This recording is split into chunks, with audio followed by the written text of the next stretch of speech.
কিরে বাবা, এত সকাল সকাল কোথায় যাচ্ছিস? মামা বাড়ি যাচ্ছি।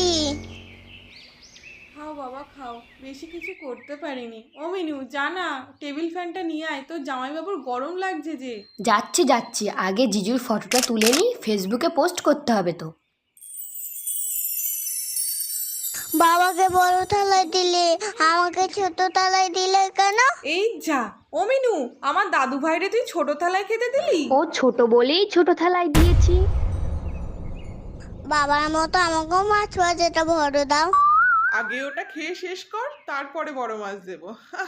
এই শুনছো, জামাই তো এখানেই বসে আছে, গিফটটা তাহলে এখানেই দিয়ে দাও। আমিও তো এখানে বসে রয়েছি, আমাকেও গিফট দাও। তাহলে তুই বিয়ে কর, তোর শ্বশুর বাড়ি থেকে অনেক গিফট পাবি। বিয়ে? ঠিক আছে, তাহলে আমি কালকে বিয়ে করবো। তাহলে আমি অনেক গিফট পাবো তো।